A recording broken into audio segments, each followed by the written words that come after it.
Hey there guys, it's Rick Utzel here and welcome back to Airgun Week. We've got here on the table, not a brand new airgun. Now this is one, it's pretty doggone new. I think my old school airgun review debuted on the day we were allowed to talk about it was December 20th, so it hasn't even been a month yet. Or maybe by the time you see this, it would have been exactly a month. Regardless, it's pretty doggone new. This is the Air Venturi Avenger Bullpup. Now, if you know anything about the Air Venturi Avenger, very affordable, very tunable, very nice, powerful, accurate, very awesome airgun.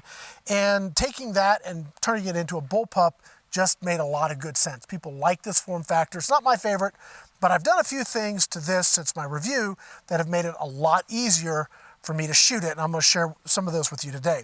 So what are we doing here at Airgun Week? These are not reviews, guys. Please remember, we're just demoing these guns as if you had gone to SHOT Show and were able to sit down and demo them yourself. That's what we're doing. I got a target at 50 yards. There's a dust devil back there. Got a target at 50 yards, and we are going to just see how she does today. So let me sit down on the bench and we'll go through a few things.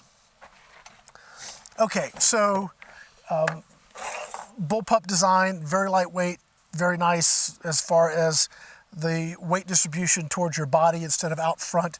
The thing I've always struggled with regards to bullpups is the high center of gravity due to the scope.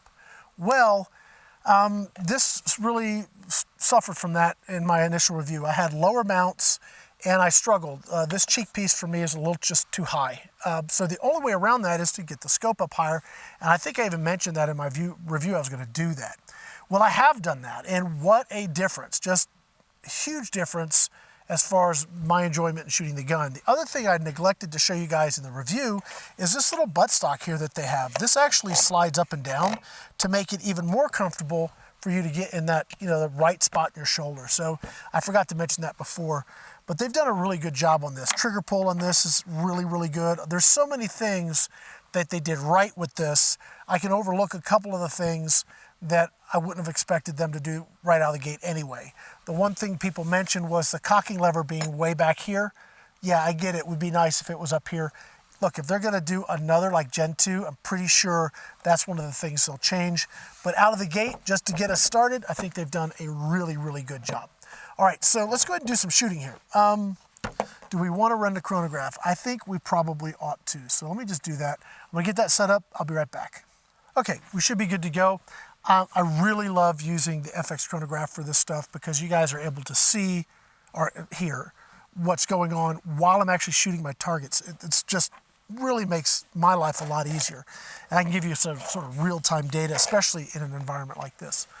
Okay, so we're open, we're full, and drop the mag in, and let's take a couple shots. I'm gonna aim dead center at the top, and when I was sighting this in a little bit earlier, the wind had picked up, now it's died down. So if we have to make an adjustment, I'll just make that adjustment probably with the mil dots. For the scope, yeah, I put a high-end scope on this.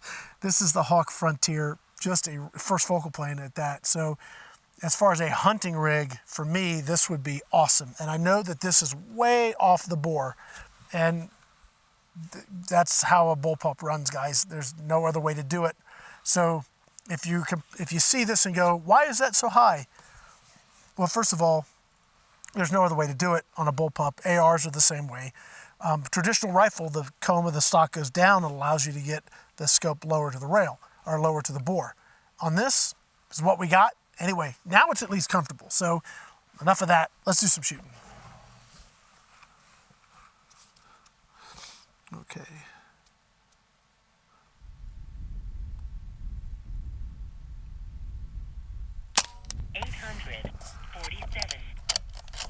Trigger surprised me. It's just very smooth. It's kind of hard to find the break in it because of the linkage, but it's very light.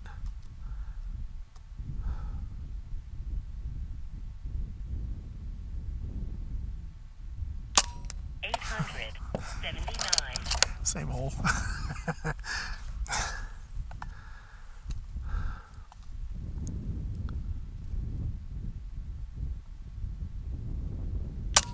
Oh, come on.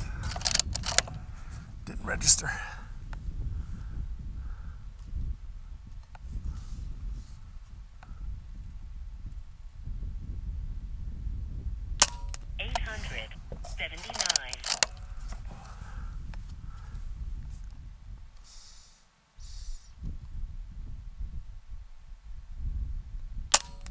875. You have to watch your follow through. So the center of gravity still gets me on this thing, and I really wish that this rail was more rigid because there's some flex in that.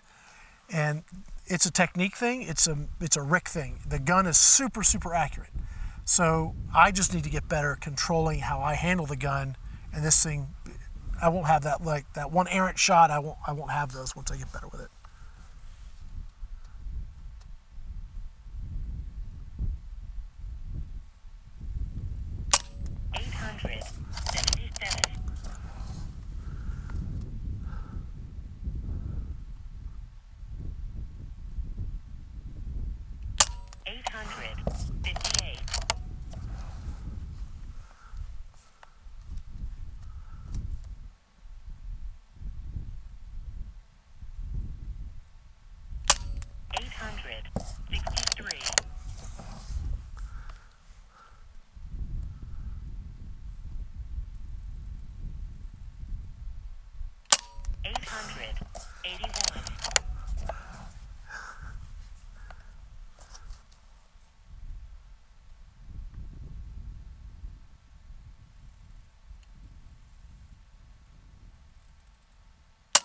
881. Man, I hate when I shake the last shot. Anyway, obviously this thing shoots really, really well. Just a great air gun. I mean, yeah, what do you want to say? I mean, I had a couple shots get away from me a little bit. That's just time on the bench, time on the trigger with the gun. Just a phenomenally good air gun. I'm not sure what inventory is looking like with these right now, but when you see them in inventory, do not hesitate, pick them up. Just great guns. I want to say thank you to Pyramid Air for just sponsoring AirgunWeb and just being a part of this whole process. So guys, that's going to be it. You like what we're doing? Please like, subscribe, all that kind of stuff. And I've got to go shoot some more videos here for Airgun Week. We're not even close to being done. Thanks for watching.